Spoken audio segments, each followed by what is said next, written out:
Olá, estamos começando mais um programa Crescendo em Cristo aqui na sua rádio CPT, a rádio que é uma boa companhia para você. Eu sou o comunicador Ângelo Eliker, pastor da Igreja Evangélica Luterana do Brasil, na cidade de 3 de Maio, Rio Grande do Sul. É uma alegria ter você ouvindo a nossa rádio. Quero te convidar para interagir conosco através do Facebook, www.facebook.com/Rádio da IELB, ou então através do YouTube, youtube.com/Rádio CPT. Você também pode enviar a sua dúvida pelo nosso e-mail, que é contato@radiocpt.com.br. E também não deixe de anotar o nosso WhatsApp, que é código 51 9 93 48 93 60 e mande a sua pergunta. Você também pode ouvir esse nosso programa Crescendo em Cristo diretamente do nosso podcast. E lá você inclusive pode fazer o download desse nosso programa e ouvi-lo quando e aonde você quiser. E no programa de hoje nós queremos estudar o capítulo 11 do Evangelho de Mateus. Fique conosco.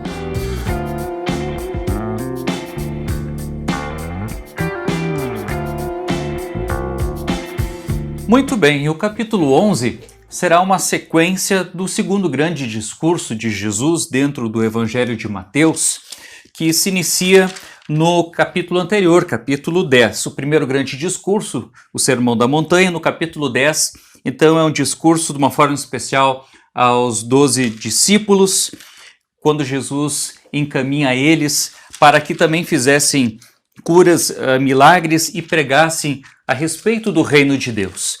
Então agora, no capítulo 11, quando Jesus acabou de dar estas ordens aos seus 12 discípulos, Jesus saiu daquele lugar e foi ensinar e anunciar a sua mensagem nas cidades que ficavam perto dali, ou seja, dentro da região da Galileia. E então, assim começa o capítulo 11, que na verdade tem 3 grandes momentos. O primeiro momento, que é o que vem na sequência, quando João Batista envia os seus mensageiros perguntarem se Jesus verdadeiramente era o Messias prometido. O segundo momento é quando Jesus fala palavras duras àquelas cidades que não queriam crer nele como o Messias. Ou seja, ali estava começando então a oposição a Jesus Cristo. Sabemos que todos aqueles que têm uma certa posição de destaque, e assim Jesus, conforme foi fazendo curas, milagres e prodígios, atraindo multidões, não só atraiu aquelas pessoas que criam, que confiavam nele e que davam apoio ao seu ministério, como também pessoas que estavam tendo reações negativas, né? Então, não apenas críticas positivas, mas também críticas negativas, se opondo ao ministério de Jesus, negando a ele como Messias. E por último, então, o terceiro momento desse capítulo, está um maravilhoso convite de Jesus, o seu testemunho, também o seu louvor ao próprio Pai. Nós já vamos chegar lá. Então, no versículo 2, que é o primeiro grande ponto, João Batista estava na cadeia e quando ouviu falar do que Cristo fazia, mandou que alguns dos seus discípulos fossem perguntar a ele: o Senhor é aquele que ia chegar ou devemos esperar outro? E aí nós nos perguntamos, será que João Batista tinha alguma dúvida a respeito de Jesus como Messias? Porque ele já havia batizado Jesus, já havia presenciado de forma visível, real e audível a Santíssima Trindade naquele momento em que ele batiza Jesus. Só que João Batista, ele havia profetizado de que o machado já estava pronto, de que Jesus iria batizar com o fogo e o Espírito. Ele havia profetizado que quando Jesus viesse, sim, os cegos enxergariam, mas também os que estavam presos seriam libertos, os cativos libertos. E era a situação que João Batista estava vivendo. Então, ele tinha, sim, seus motivos para perguntar, puxa vida, tudo aquilo que eu falei não estava acontecendo bem da forma como ele imaginava que deveria acontecer. Quem sabe, isso é uma suposição. Por outro lado, no final da resposta, Jesus irá dizer: felizes são aqueles que não abandonam a sua fé em mim. Ou seja, aqueles que permanecem firmes na fé. Era um recado que Jesus deixa então aos discípulos de João Batista, para com que João Batista ouvisse essa palavra do próprio Messias dizendo: sim, sou eu, estou fazendo prodígios, né? Estou fazendo os cegos ver, os coxos andar, os leprosos serem curados, os surdos ouvir, os mortos serem ressuscitados, e também os pobres estão recebendo o evangelho, aqueles que reconhecem que são pobres de espírito. Ou seja, se João Batista tinha alguma dúvida, Jesus tirou todas elas. Mas uma outra situação que é levantada, que quem sabe João Batista queria fazer com que os seus discípulos conhecessem a Jesus e tivessem contato com o Messias, para com que assim eles pudessem ter mais convicção ainda de serem testemunhas de Jesus Cristo. Essa é outra hipótese. Mas quando João Batista pergunta: o Senhor é aquele que vem, ou devemos esperar outro? O Senhor, essa palavra no grego Kyrios, está ligado ao termo Yahweh, do hebraico do Antigo Testamento, que está ligado, portanto, ao nome de Deus. Ou seja, não é apenas Senhor no sentido de ser uma autoridade, um termo de respeito, mas ali é um Senhor que é utilizado muitas vezes num termo cultico ou litúrgico. E o Senhor é aquele que vem. E quando nós lembramos aquele que vem, bendito aquele que vem em nome do Senhor. Lembramos, portanto, aquilo que iria acontecer mais tarde, a entrada de Jesus em Jerusalém, e mais adiante ainda, no final do Novo Testamento, quando nós oramos todos em conjunto dizendo: vem, Senhor Jesus. Realmente, essa é a grande ênfase do Evangelho de Mateus, de comprovar de que Jesus Cristo é verdadeiramente o Messias prometido por Deus no Antigo Testamento. Tanto é que há 41 citações do Antigo Testamento nesse Evangelho de Mateus, justamente para dar essa comprovação. Por exemplo, o texto de Isaías, capítulo 35, versículo 5, irá dizer: então os cegos virão, e os surdos ouvirão, os aleijados pularão e dançarão, e os mudos cantarão de alegria. Falando a respeito da ação maravilhosa de Deus naquele que viria, apontando para Jesus Cristo, que é isso que está se cumprindo agora nessa resposta de Jesus diante dos discípulos de João Batista. Não apenas aquilo que Jesus estava dizendo, mas também aquilo que Jesus estava fazendo diante dos seus próprios olhos. Mas é interessante que Jesus também irá dizer: contem a João aquilo que vocês estão vendo e também ouvindo.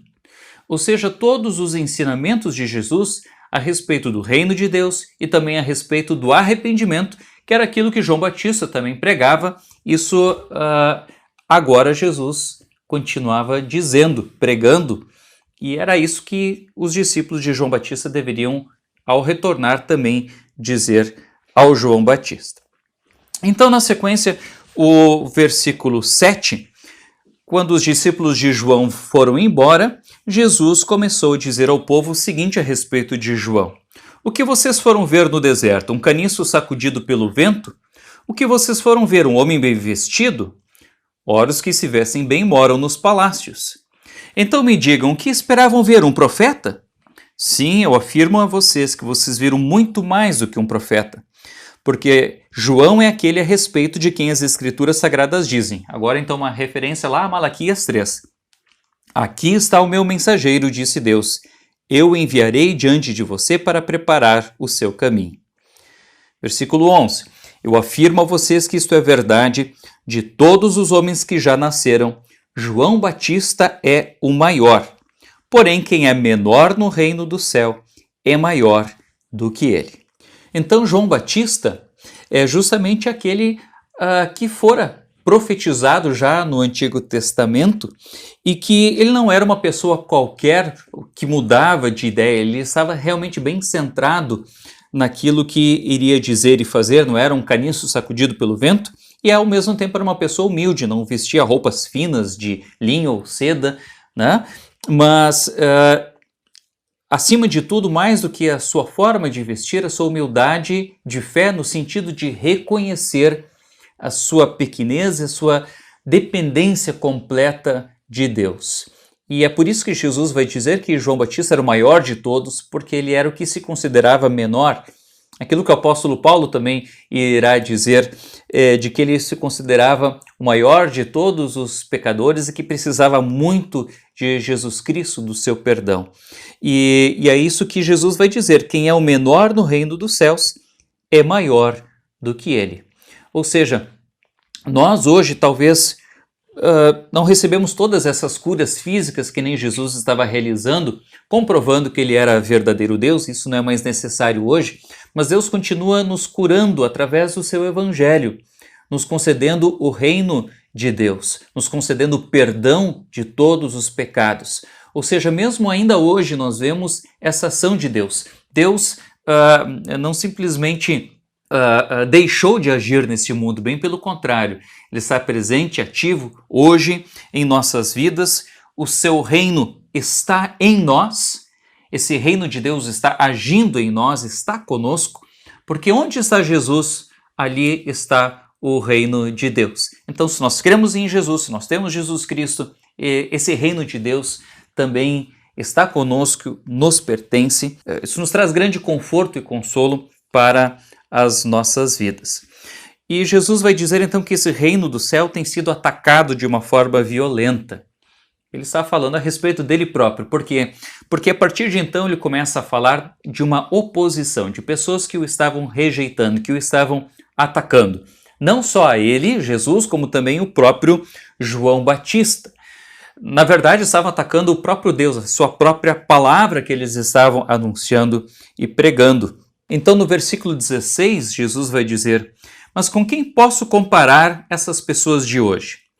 São como crianças sentadas na praça. Um grupo grita para o outro: nós tocamos músicas de casamento, mas vocês não dançaram. Cantamos músicas de sepultamento, mas vocês não choraram. Ou seja, é muito interessante essa ilustração de Jesus, onde ele vai comparar o povo daquela época, né, daquela região, que não estavam crendo, como crianças insatisfeitas, né? Aquelas crianças meio que beiçudas, né? Que não estão contentes com nada. Mesmo os pais fazendo tudo pelos seus filhos, tudo pelas crianças, elas sempre estão desgostosas. E é isso que Jesus vai dizer na sequência, versículo 18, né? O João Batista, ele jejua e não bebe vinho. E daí todos dizem: ele está dominado por um demônio. O Filho do Homem come e bebe, e todos dizem: vejam, esse homem é comilão e beberrão. É amigo dos cobradores de impostos e de outras pessoas de má fama. Então, as pessoas não estavam satisfeitas nem com João Batista, nem com Jesus, com nada e com ninguém, né? E então Jesus termina dizendo: porém é pelos seus resultados que a sabedoria de Deus mostra que é verdadeira. O que seria, afinal de contas, esses resultados? Nada mais é do que a obra da ação de Deus no mundo através do Espírito Santo de criar a fé no coração das pessoas. É a partir da fé que nós cremos, confiamos e temos essa certeza da verdade que é Jesus Cristo como o Messias, Senhor e Salvador. Ao contrário daquelas pessoas que não criam, né? E o resultado, é claro, então seria a condenação. E é isso que vem justamente agora, que é o segundo grande ponto desse capítulo 11, quando Jesus vai acusar as cidades por onde ele estava passando, realizando curas, milagres, prodígios, mas, né, versículo 20, ele fez isso para que os seus moradores se arrependessem, mas eles não se arrependeram dos seus pecados. Daí Jesus vai dizer: ai de você, cidade de Corazim, cidade de Betsaida, se os milagres que foram feitos em vocês tivessem sido feitos nas cidades de Tiro e de Sidom, os seus moradores já teriam abandonado os seus pecados há muito tempo, e para mostrarem que estavam arrependidos, teriam vestido roupa feita de pano grosseiro e teriam jogado cinzas nas cabeças. E olha só o versículo 22. Pois eu afirmo a vocês que no dia do juízo Deus terá mais pena de Tiro e de Sidom do que de vocês, Corazim e Betsaida. Depois fala da cidade de Cafarnaum. Você acha que vai subir ao céu? Pois será jogada no mundo dos mortos. Porque se os milagres que foram feitos aí tivessem sido feitos na cidade de Sodoma, lembram dessa história lá do Antigo Testamento? Essa cidade existiria ainda hoje. Eu afirmo a vocês que no dia do juízo Deus terá mais pena de Sodoma do que de você, Cafarnaum.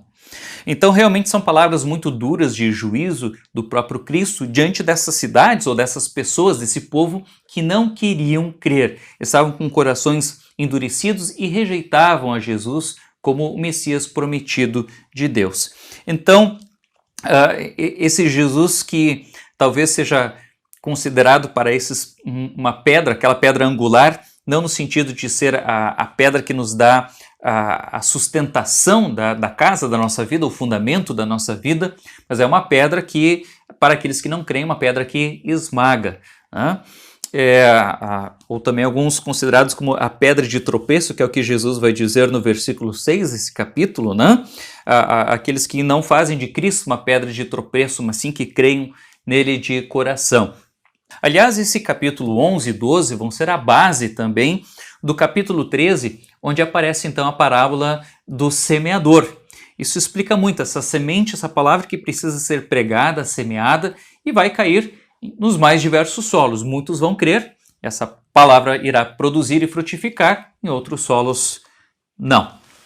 E então, por último, temos a parte final desse capítulo 11, que é maravilhoso, que é o convite de Jesus. Ele começa com um louvor a Deus, dizendo: Ó Pai, Senhor do céu e da terra, eu te agradeço porque tens mostrado às pessoas sem instrução aquilo que escondeste dos sábios e dos instruídos. Sim, ó Pai, tu tiveste prazer em fazer isso.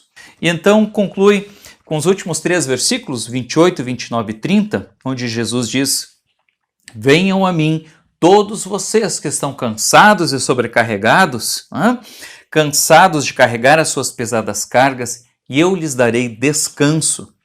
Sejam meus seguidores e aprendam comigo, porque sou bondoso e tenho um coração humilde, e vocês encontrarão descanso. Os deveres que eu exijo de vocês são fáceis, e a carga que eu ponho sobre vocês é leve. Ou seja, essa cruz que nós temos que carregar ainda jamais será mais pesada que nós não poderíamos suportar. O próprio Jesus disse que nesse mundo nós iremos passar por sofrimentos, por perseguições, por aflições, mas tenham coragem porque eu venci o mundo. Então Jesus diz: venham a mim, eu lhes darei descanso, eu lhes darei a salvação. Como é bom saber que nós temos um Deus que é humilde, um Deus que é bondoso, um Deus que nos acolhe com a sua graça e com a sua misericórdia. Legal? Então, com essas lindas palavras, nós concluímos esse estudo do Evangelho de Mateus, capítulo 11. Não perca o próximo programa, é claro, que vai ser a sequência, o capítulo 12. O Crescendo em Cristo vai ao ar inédito às 7 horas da manhã e reprisado às 6 da tarde, sempre de segunda a sexta-feira. Você pode assistir a este e aos outros programas da rádio lá no Facebook, facebook.com/radiodaelb, ou também no YouTube, youtube.com/radiocpt. Você pode baixar esse episódio lá no site da rádio, www.radiocpt.com.br/podcast. Muito obrigado pela sua audiência e não se esqueça de divulgar a programação da Rádio CPT nas suas redes sociais. Foi um grande prazer ter você estudando a Palavra de Deus e crescendo na fé em Cristo junto com a gente. Que a paz de Jesus esteja com você e com a sua família. Um grande abraço, fique com Deus e até o nosso próximo programa.